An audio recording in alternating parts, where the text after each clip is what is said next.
My name is Jason Lee. I'm the principal investigator for the SAGE3 project. This project is conducted in collaboration with the University of Hawaii at Manoa, where I'm at. Also the University of Illinois at Chicago and Virginia Tech.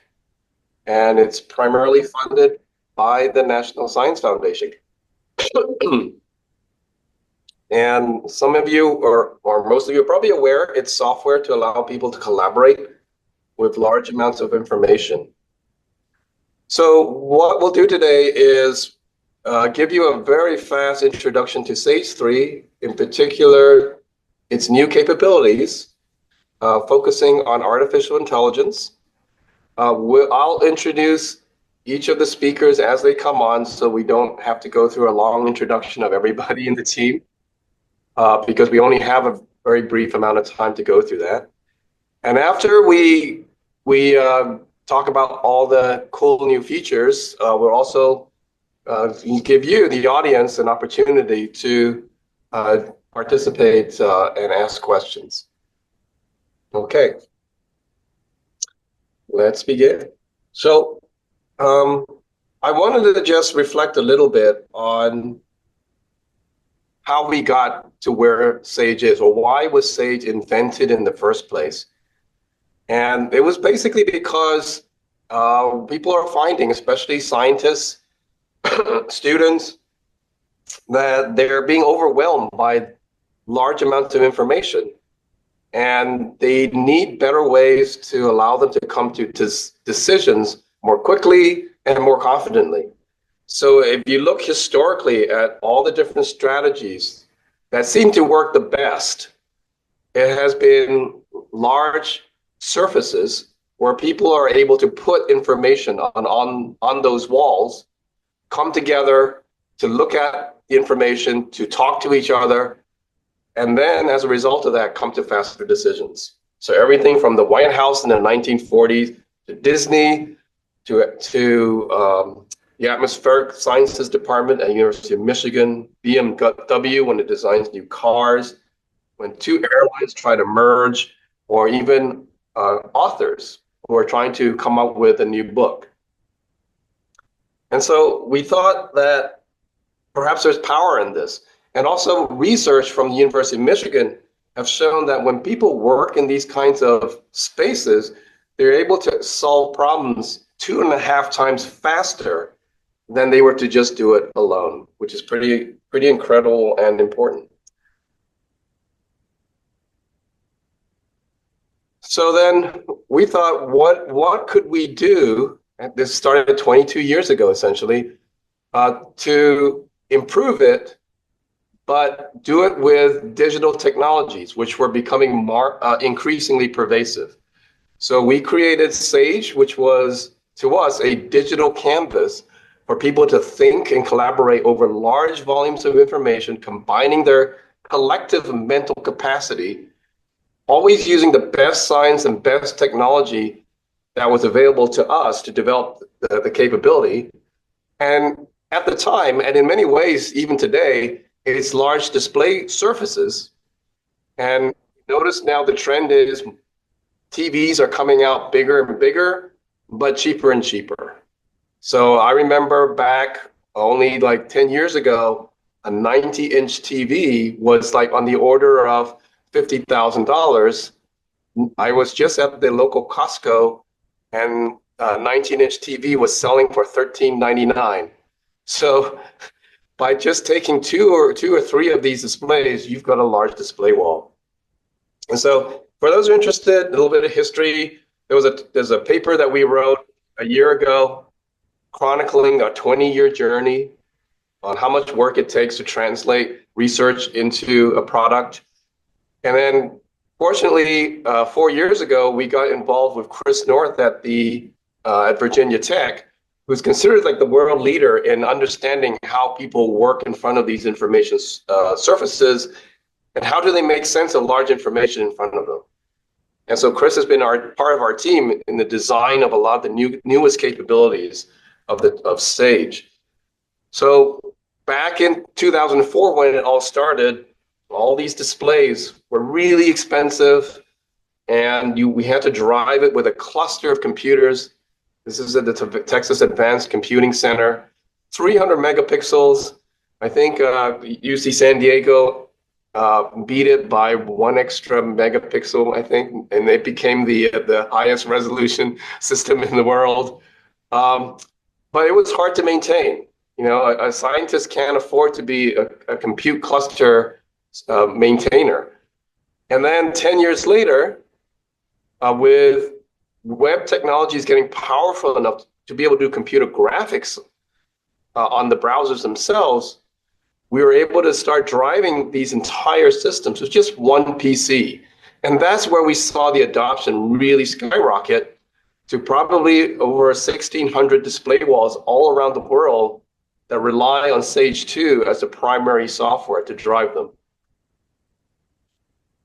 Now fast forward to today, SAGE3, the difference between SAGE2, 1, and 3 is that one of the things that users always wanted was a way to join meetings on large display walls, but also on their laptops while they're traveling, like at hotels or at home. Finally, we can do it. In SAGE3, content that's put on the display walls is mirrored perfectly between the locations, so you can now join in those kinds of meetings. But the second aspect we've added to SAGE3 is, as I mentioned, we always try to put in the latest technology. The next technology wave was AI. And so we kind of predicted that was going to happen 3 years ago because SAGE3 began being developed and funded 3 years ago. And so we've incorporated AI capabilities primarily to help augment human intelligence, enable them to remain in the loop in the decision-making process, which I think is going to be around for a little while longer until we fully trust AI's capabilities. So let's dive right into it. First of all, I'm going to introduce Ryan Theriot, who's our lead software engineer at the Laboratory for Advanced Visualization and Applications at the University of Hawaii. He's going to walk you through just how easy it is to get onto SAGE3 and how this new SAGE3 is supported. Take it away, Ryan.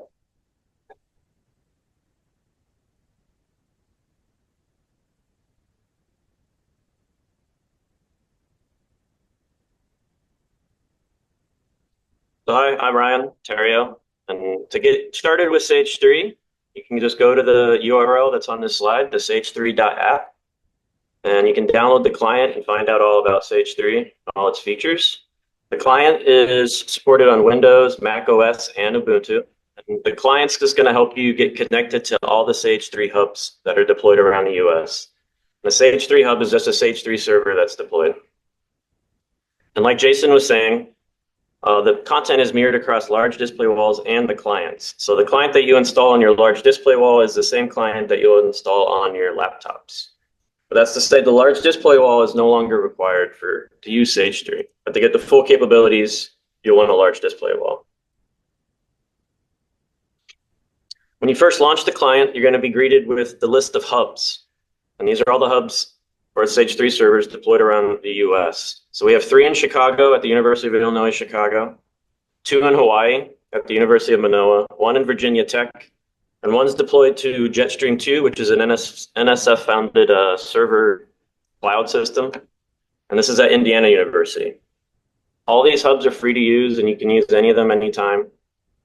Any of the hubs that are listed with the word development in them, these are the hubs that have the latest features in tech. They might have a few hiccups because we're just testing all the latest features in there. And if you don't want to use any of these hubs and you want to deploy it to your own servers, we have documentation and provide all the Docker images to deploy your own SAGE3 hub to your own servers.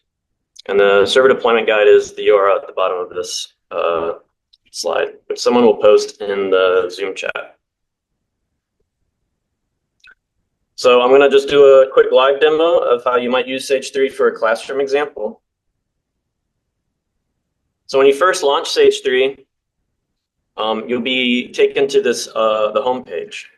So right now I'm on the Chicago development server, and on the left-hand side are all the rooms that I'm a part of, and on the right side are all the boards that are under that room. So you can think of a room as a collection of boards. So if I go to the SAGE3 room, you can see there's a bunch of different boards in here. I'm going to go back to the SAGE3 Summit and go into the classroom example board.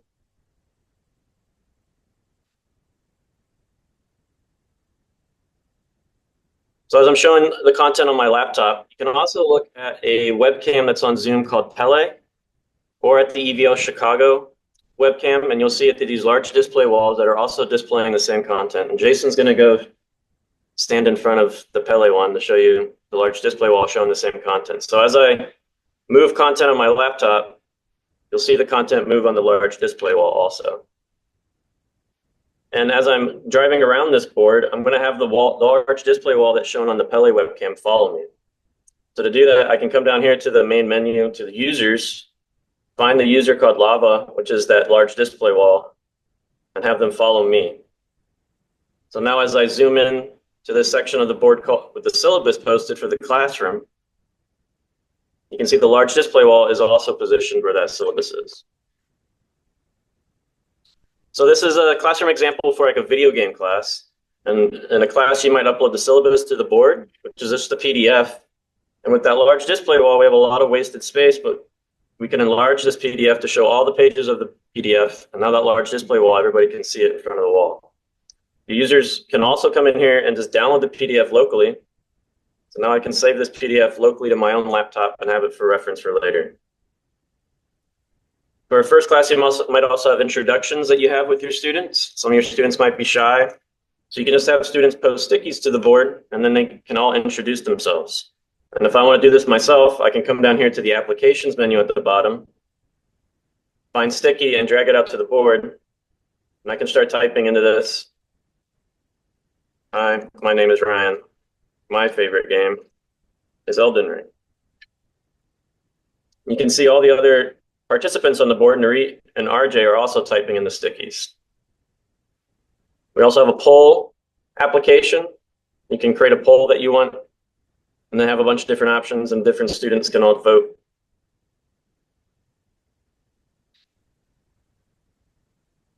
You might also upload all your class slides to the board. So here's 3 different PDFs, all different various PowerPoint presentations that we've exported to PDFs. And as I cycle through, you can see the board on the Pele wall also matching. So all the content's mirrored across all clients and students.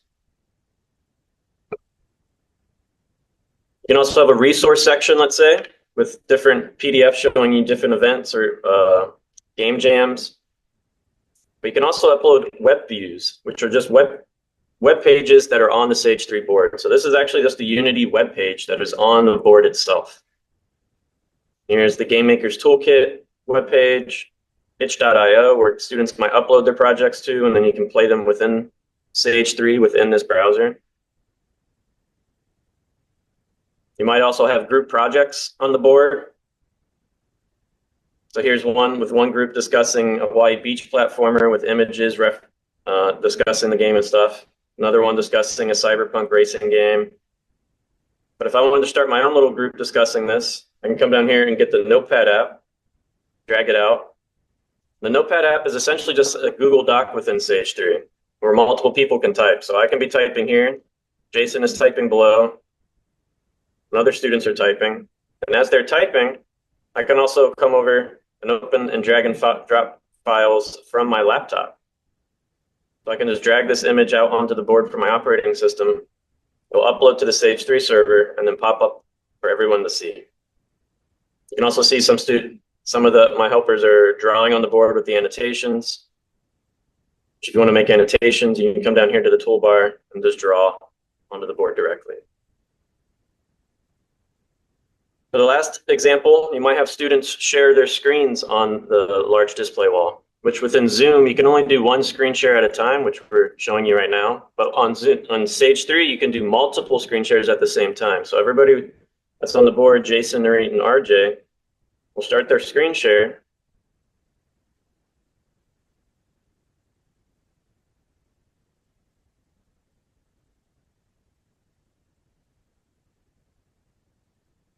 And there, you can see 3 different screen shares from 3 different users at the same time, and they're all showed up on the big display wall. So you can get context of what your students are working on all at the same time. So that was just a basic classroom example of how you might use SAGE 3. I'm going to introduce Luke Renenbo from the University of Illinois Chicago, who's the senior research professor at EVL, to discuss the AI features of SAGE 3. Hello, everybody. So I will start my screen. If you can stop sharing, replace. Here we go.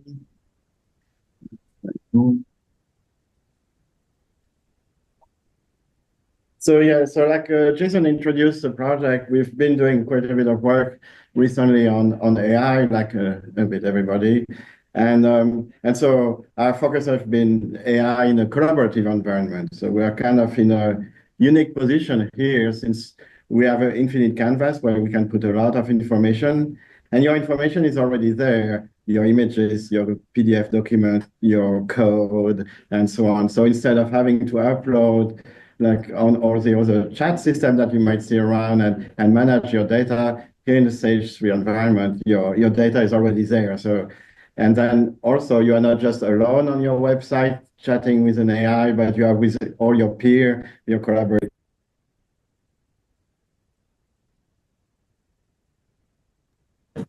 Inside the canvas, and then you can collaborate with people and you can collaborate with AI.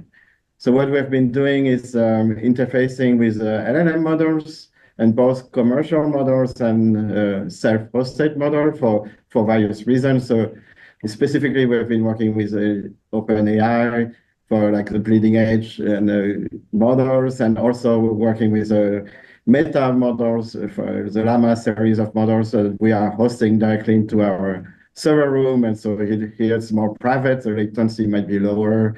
So there's different trade-off for different usage scenarios. And so we are going to show you how to work with AI, or the work we have been doing, and then meaning with working with document, with images and PDF, and we will also have an example on how to work with code. So how did we implement that vision? So we've been, of course, implementing a chat bot, a chat system inside SAGE3. You can see here in this picture, I have a series of stickies, and for instance, on the left side, I have a chat box dedicated to those stickies, and on the right side, I have a series of PDF documents. And again, I can open a chat system specific to that PDF document or to that group of PDF document. And we will show you a demonstration of that.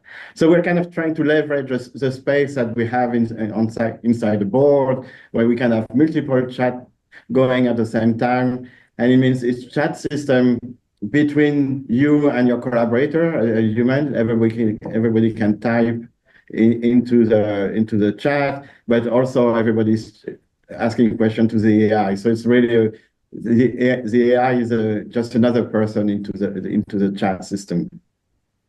And so we've been focusing on a few initial data types that the AI system can parse and understand. So we're working with text, PDF, code, and images.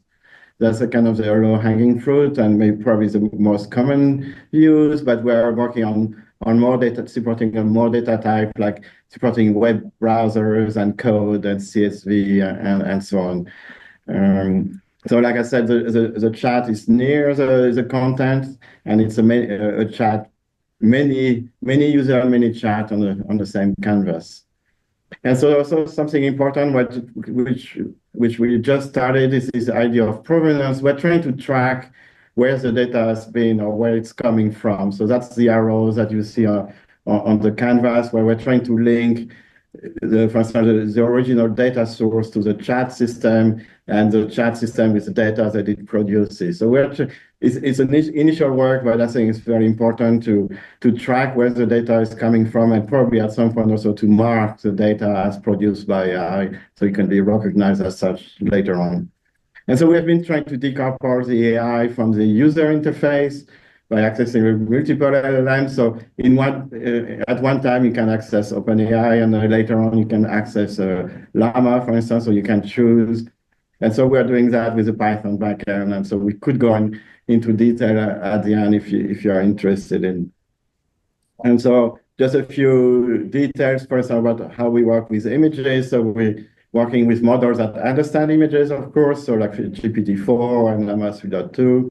And we're trying to go a little bit beyond, so just the obvious, like what's in the picture, give me a description of like count the people and the usual bounding box you can see, but it's more like image understanding. And so the example we're going to show is more like image to code or image to data, basically trying to extract information from graphs that you might probably have seen extracted from publication or from website where the data is not readily available, so you can really extract the data very, very quickly and process it and build a workflow around that.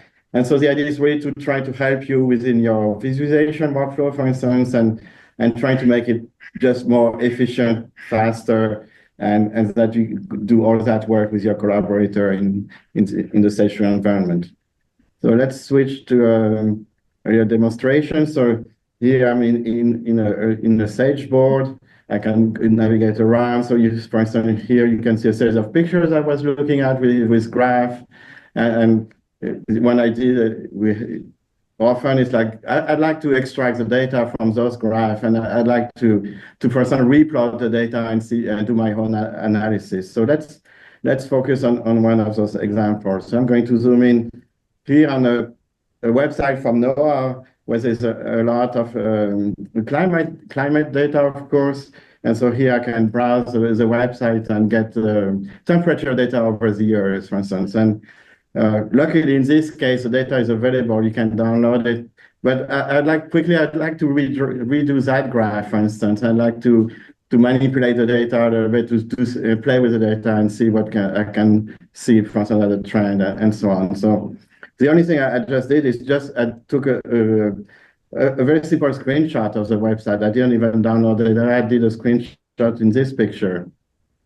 And so how do I interact with the AI in SAGE3? We added this button, all the applications that are AI enabled, or that can talk to the LLM in the backend, has this purple button with a sparkle that everybody is using to denote AI these days.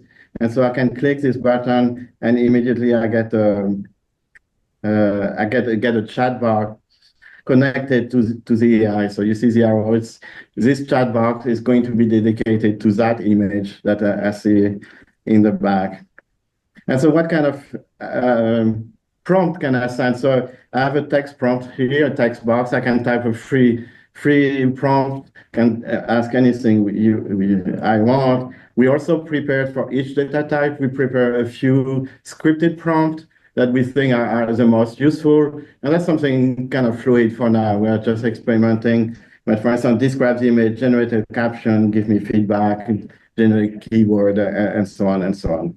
So for the purpose of this demonstration, I prepare a prompt where I said, I want to extract the data from that image, put it into a panda frame, like a Python panda frame, and give me a plot using matplotlib. That's what I'm interested to get started. So I press the button to start. And so here I get a result. Oh, apparently I didn't get any. I got a description. It tells me what to do, but it doesn't show me any code. So let's try again. This is kind of funny. Usually it gives me some code. So again, an example where you don't get always the same answer. So pay attention to what you get. That's kind of funny because I've done that demo many times. So I ask again, and then this time it sent me some Python code. And so that's in real time. I didn't speed up the answers. That's really, in this case, I'm talking to a Llama model running in our server rooms a few meters away. And so the LLM, I can take the answer of the LLM and put it on the board, like you see. So now I have the original image, my chat window, and this sticky note with all the answers that the LLM sent me. And we can notice that the LLM sent me also some code. Here there's a piece of information. In the information, there's some code, so I can copy that code.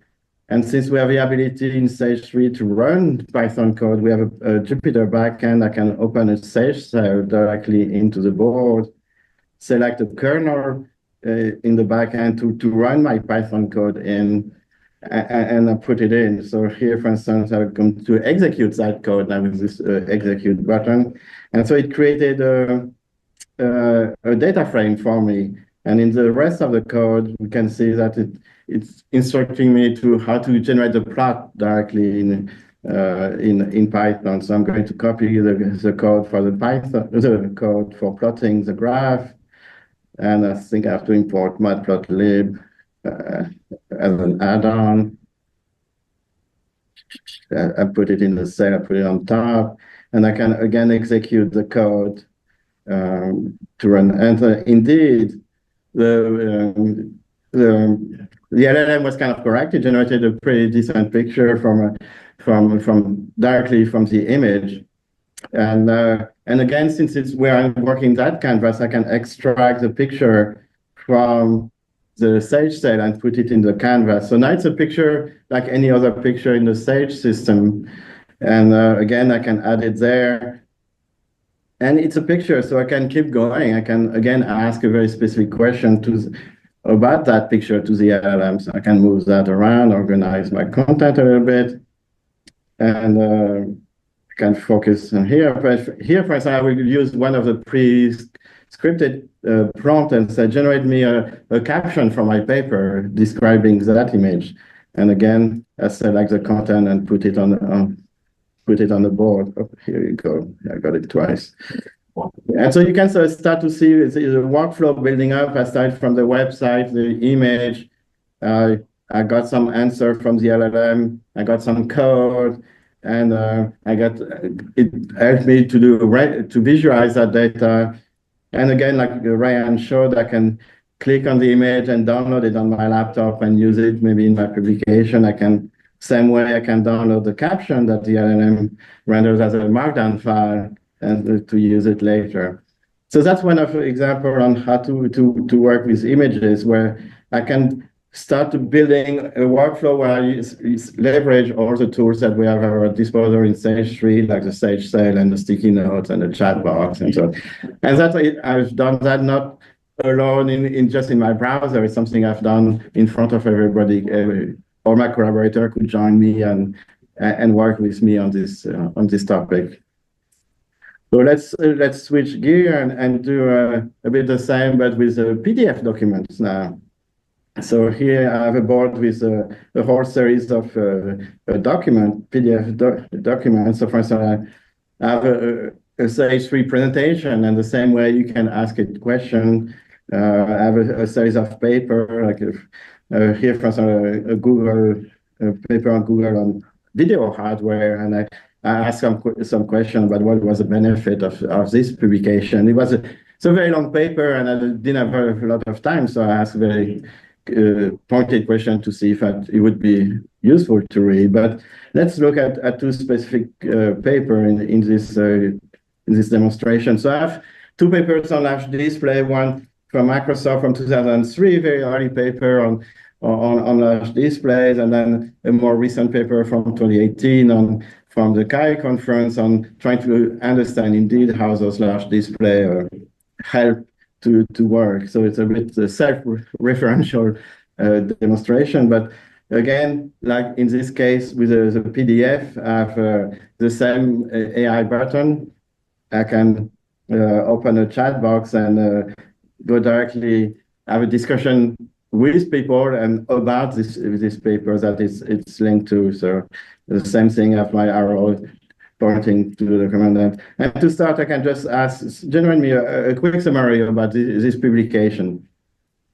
So the model is working on it. We're crunching all the pages, and we get a result. Again, I get the result inside the chat box, and so for everybody to see, I can put it out and put it in text form into the board. So what can we learn about the paper? It's a study that investigates the benefit of using very large display. And so it was a 42-inch display in 2003, was considered a large display. And indeed, they posit that those display enhance productivity, for instance. So I can go do the same on the second paper. I prepared a few prompts in here for this paper, but you can it's a free box, so I can ask whatever I want. Or let's see, this chat box, where is it going? It's here. And so if I want to ask a specific question to the LLM, I just put @s in the beginning of the sentence, and then that directs the question to the LLM instead of just putting into the chat box. So I asked, what's the primary problem addressed in this paper? And it replied to me within a second, like this paper addressed the challenges associated with adequate input devices and GUI in large display walls. So that's interesting. But we want to go a little bit beyond that now in SAGE3. Just analyzing one PDF at a time is fine, but at some point you want to do correlation, or you have question about a group of papers. So here I can do a multi-select. You see here, if I drag my mouse, I select multiple applications at once. So now I have those two PDF documents selected, and I can ask questions specific to those two documents. So again, you see the chat box coming up with the arrow pointing toward the two documents that are here. And maybe one question I have is like, do both papers perform a user study or conduct interviews?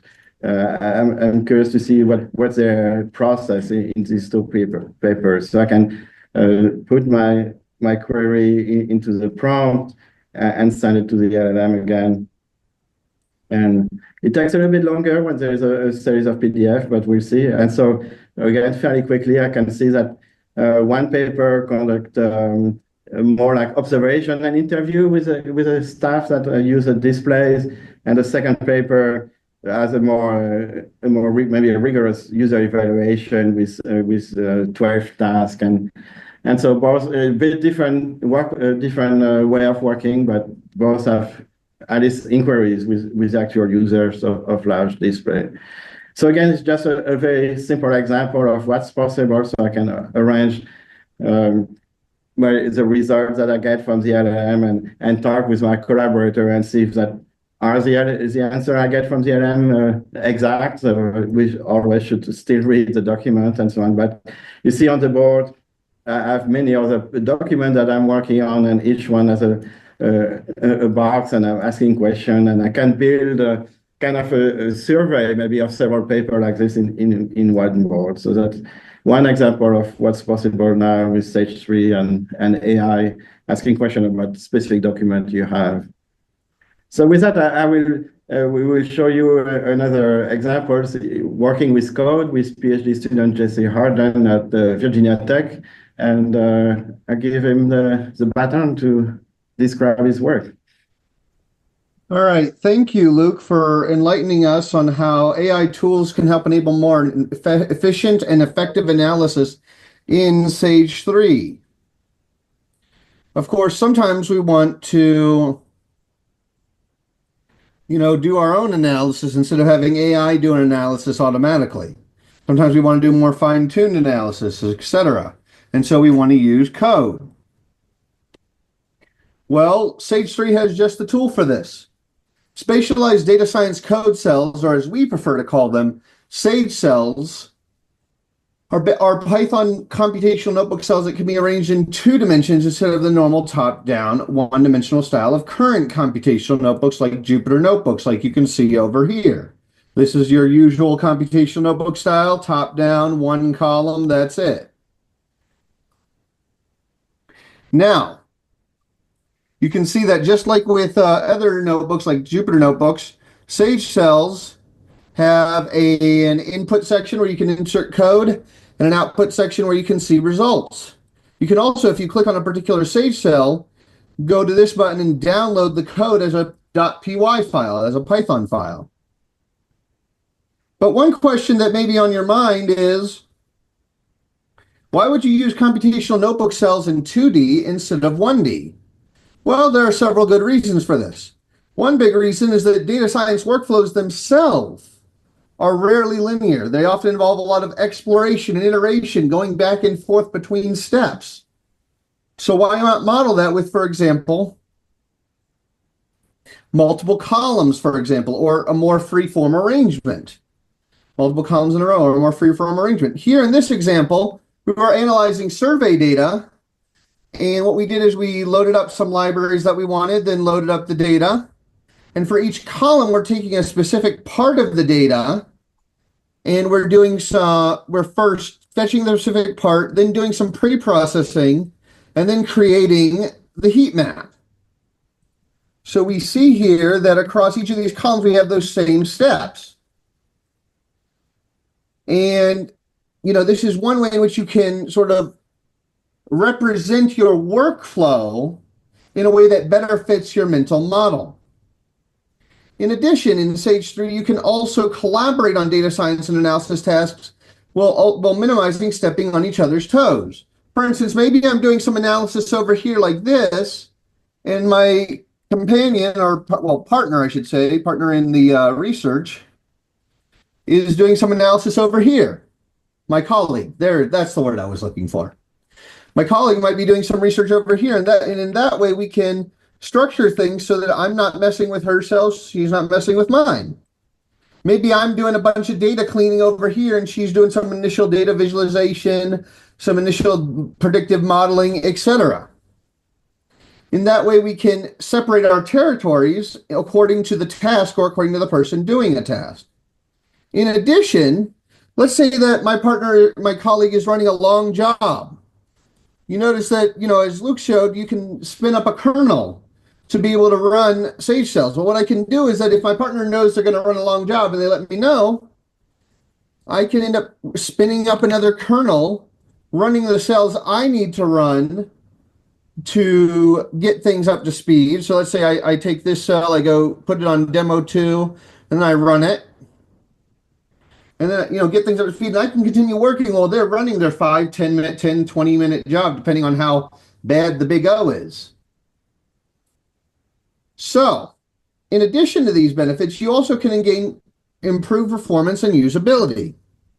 As we see from this paper here that we've done here at Virginia Tech as part of the SAGE team, there is no reason anybody should be using 1D anymore, designing an evaluation of 2D Jupyter notebooks. You can get increased performance on tasks, on common data science tasks like comparative analyses, when you're using a well-designed 2D layout. In addition, users found the 2D layouts given much more usable than the 1D layout. So you get not only increased performance on some tasks, you don't only have to scroll up, scroll down, scroll up, scroll down, forget what you were looking for, scroll up again. You just turn your head side by side with a nice large display. Finally, another work that we've done here as part of the SAGE team is looking at, using this kind of large display environment with an online whiteboard for educational purposes. And that can be done with Sage cells and and all the other features that you see. And this paper goes over several patterns of usage for using a large display with an online whiteboard like SAGE3 very well, among other things. And given all these benefits, I really do want to harp back on the Sage cells that, we hope you'll try Sage cells out for some of your analysis in Python in the future. After all, with SAGE3, you have the space to analyze in 2D. Now, I'll hand things off to Roderick Chabalba, who recently graduated with his PhD working with the SAGE3 group at the University of Hawaii, Manoa. I am a PhD candidate working at Virginia Tech, nearly done. But Roderick is going to elucidate us on ways to do analysis in SAGE3 without code. So take it away, Roderick. Thank you, Jesse, for showing us how SAGE3 can serve data science workflows. So again, my name is Roderick Tabalba, recent PhD graduate in computer science from UH Manoa. And in this section of the presentation, I'm going to be talking about how SAGE3 can serve as an ideal platform for creating dashboards without the use of any code. So the reason why this is relevant is because, as some of you may know, one of the challenges we have here in Hawaii is unpredictable rainfall. So in some areas in Hawaii, it could be experiencing a lot of rainfall, while in another area or while a mile away, it could be completely dry. So for example, this screenshot on the left is showing an instance in 2010 of the drought conditions in Hawaii. So as you can see, this dark red on the west side of the Big Island, it was experiencing exceptional drought. While other areas of Hawaii, it was still dry, but not as severe as the west side. So this can have major consequences. So on the right here, there was actually a period of drought from 2008 to 2016 where ranchers lost over $40 million and 20,000 cattle in production. And the reason why this was a challenge was because the tools that are available countrywide don't offer enough resolution for these ranchers to view climate data that they need. So the answer to this, or the way that we tried to address it, is that we teamed up with the Hawaii Climate Data Portal to create a platform for these ranchers or for anyone who needs climate data to create their own dashboards. So the Hawaii Climate Data Portal, just to give you a brief summary, Tom Jampaluka, a professor here at UH, is leading the initiative to install over 100 stations in Hawaii to provide enough resolutional data for anyone that needs to see climate data in Hawaii. And we created this tool that allows these farmers or anyone who doesn't know how to code to create dashboards. So on the left here is an example of one of those dashboards. And then we're going to jump into a live example of how a farmer or rancher might create this dashboard. I also wanted to mention that this won the grand prize winner of the AGU conference, the Michael H. Frelick Student Visualization Competition. So we're going to jump into a board here. So I have a pre-made board. It's not quite finished. So imagine this scenario. I'm a rancher on the west side of the Big Island, and I want to view climate data in this area. So I selected some stations that I'm interested in on that west side. I have some statistics showing me the soil moisture values for the past 24 hours, and I have historical soil moisture data here. So now just to complete this dashboard here, I'm going to duplicate this chart using this nice and easy duplicate button, create a line chart. So this is showing the same data. Now I'm going to change the stations. So this is showing all the stations throughout Hawaii. Now I'm gonna select the station I'm interested in and then unselect the station that I don't want. And just like that, my dashboard is complete. So the great thing about using SAGE3 as this platform for creating dashboards is that it's persistent, meaning that it's always going to be there. If I close it, I can come back to it tomorrow. I can change or update it, create more visualizations if I want, and it's going to be updated in real time. And this is easily shareable. So if I head down to the bottom left, I can copy this board link. And now I can just send this board link to anyone through email or through text message. And then they can open up this board and view the same data with me.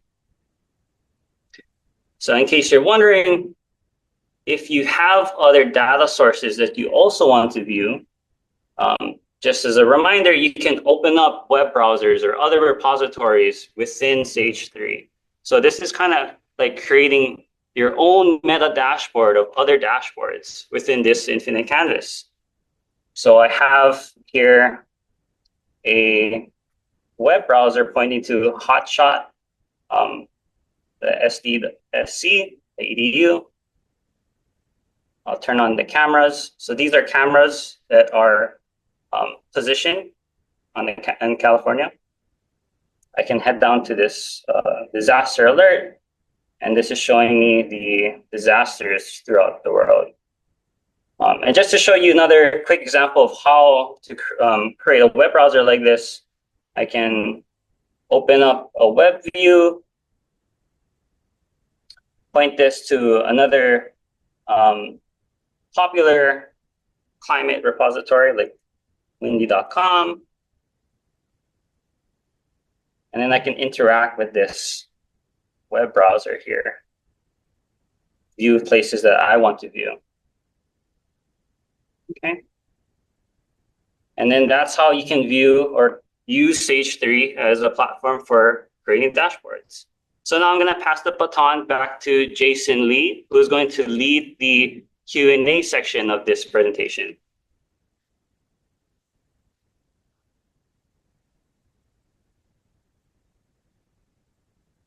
Hey, thank you, Roderick. So this kind of brings us to the end of our main content presentation. This is an opportunity for you to ask questions of us. Feel free to just turn on the mic and ask, or raise your hand, or you're welcome to also type in questions. We'll look into the chat box on the side. We'd love to hear what new features you might be interested in, what application areas that you work in that you think might benefit from this technology. If you are software developers and you want to add to it, this is open source code. So, it is something that you can also take away and improve. And we do have additional travel funds that will allow us to come to your institution to give presentations to your groups, if you're interested in us doing so. And then lastly, if you go to sage3.app, it contains all the links that you can find to look at the videos, shorter videos that we have on the website. In particular, there's one that summarizes this whole presentation in about 2.5 minutes. You can try that one. And then lastly, as a bit of a trivia, this picture here is from the movie Red One, which was released in November of this year, October, November of this year, just before Christmas. And this is Chris Evans, basically Captain America, walking by this display wall, which was actually at the University of Hawaii. And the software that is used to lay out all their dashboards in this operations and this virtual operations center was SAGE. And the director found it useful to be able to move these charts in different ways during the shot, so they can compose it just the way they wanted it, and they can try different things. A lot of this work is funded by the National Science Foundation. They also want to recognize that the Academy for Creative Media has been very helpful in supporting the proliferation of SAGE3 in Hawaii. And so with that, any questions?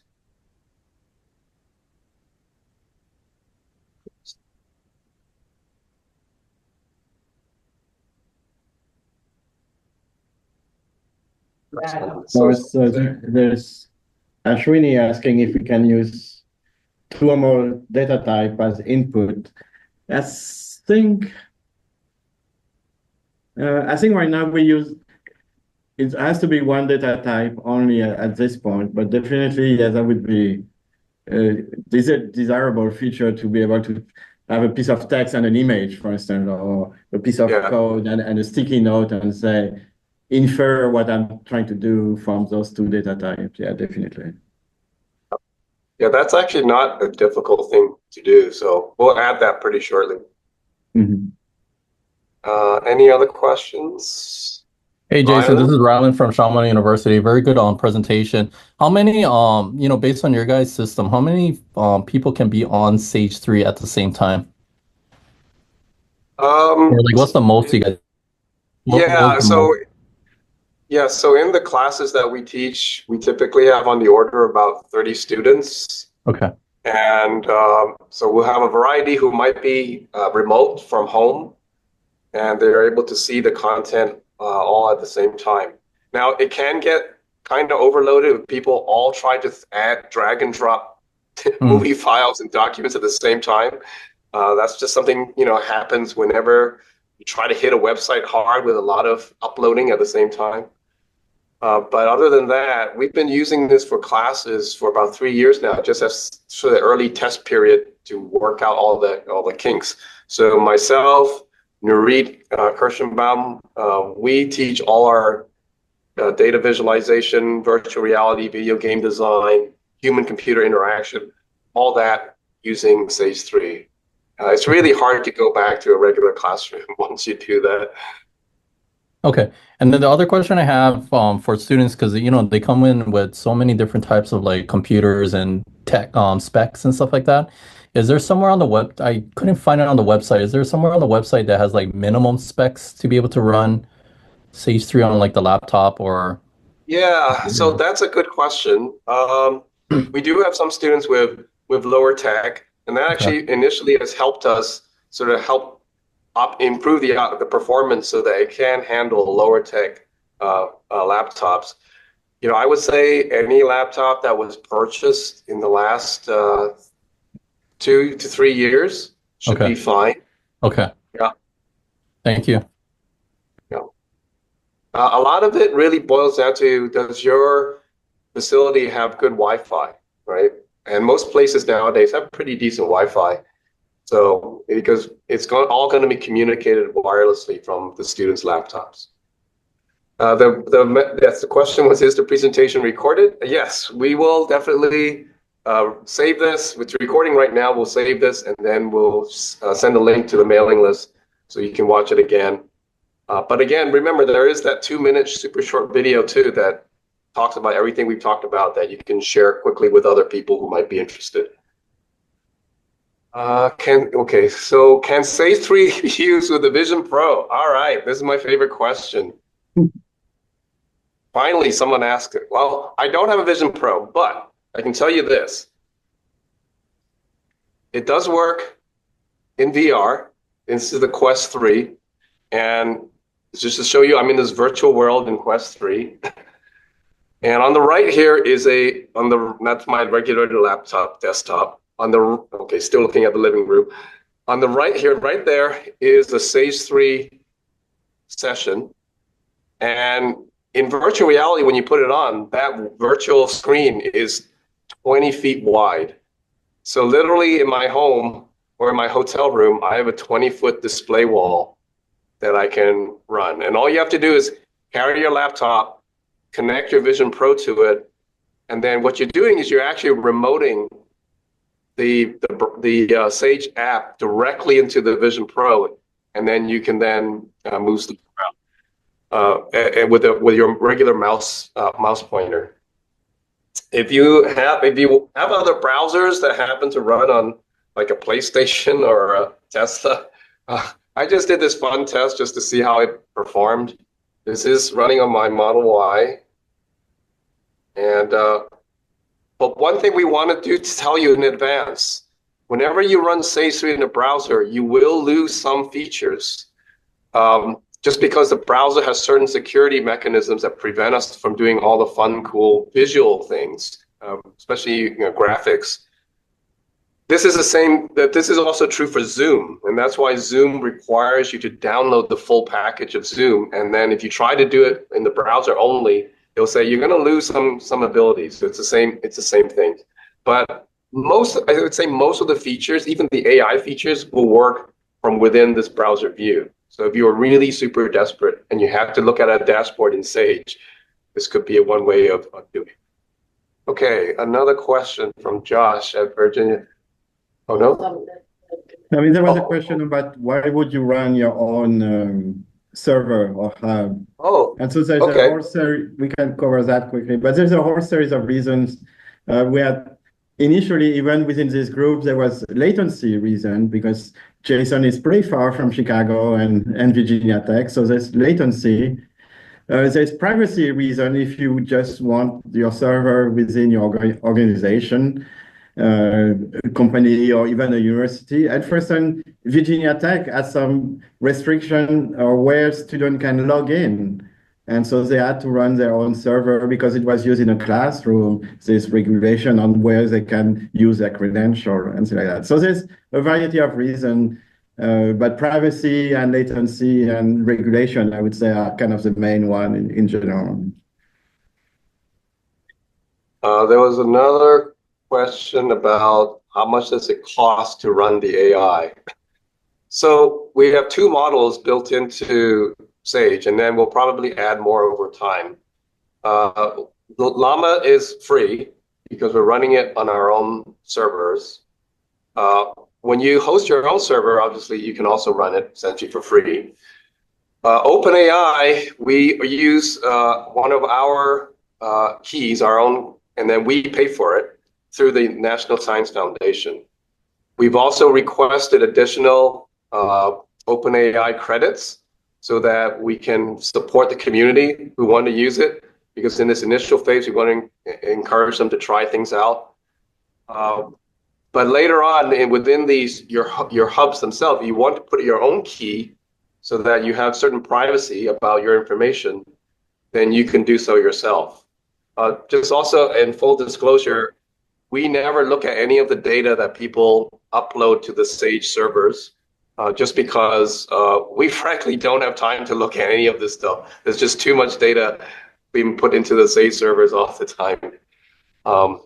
Yeah, but if you are concerned, just set up your own hub, and we have documentation to help you do that, and we're happy to help you if you contact us.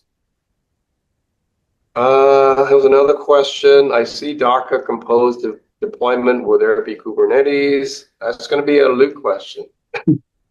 Yeah, like I put in I know John was going to ask. We have been promising Kubernetes support for a long time, and we haven't done it. I mean, with Lance Long here, we tried a few times, and it's a little bit difficult, but it's always something more pressing to do. So I think we want to do it and be able to support, because the benefit would be if we do the work, it would be very efficient to deploy on the Kubernetes infrastructure with the short helm, so it would go fast. But hopefully, at some point, we can maybe sit down with John and try to figure it out how to make it work with Kubernetes. Yeah. And that would help on a whole series of cloud providers that also support Kubernetes. So when we did the work on with Jetstream, we just got a VM and installed it inside the VM, so it was easy. Yeah. So there's a question about, we have Fire Science Academy in San Diego. Will there be an opportunity to connect for a tool for our undergrad program? I would imagine so. Where is it John? John Graham? Somebody else asked. Rose is asking that question, but okay. So yeah, John's at UC San Diego, and he runs the large display wall at Cal IT, or Qualcomm Institute. Also, there's the visualization center at SDSC, San Diego Supercomputing Center. So those are definitely locations where you can also go to use SAGE3. But of course, we just let our students download it and use it. So yeah, contact us, Rose, if you need more guidance.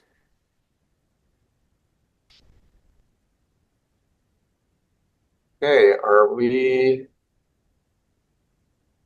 any other questions? And of course, we have Discord, so really any type of question, send it to Discord, direct message or public message, completely open. Because sometimes we have questions like very technical, or just how to build a display wall, or how to use a specific feature. So feel free to ask any type of question. And the link is in a Zoom now.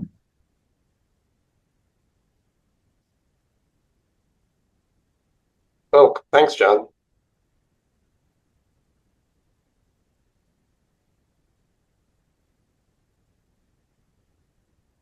Thanks, Josh. Yeah, let us know if you can help in any way. As I said, we do have budget to travel to help, do training if necessary at various locations.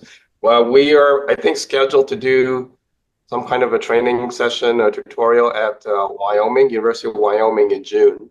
So that might be an opportunity if folks want to go to Wyoming. Okay. All right. Well, it's 10:03. Thank you all again for joining. It's been great to see a lot of familiar faces and some new faces, which is awesome. And if you're part of any of the cyber training awards, we use it in our cyber training projects. So you can also contact me if you need help for that. Okay. With that, thank you and goodbye from the SAGE team. Aloha.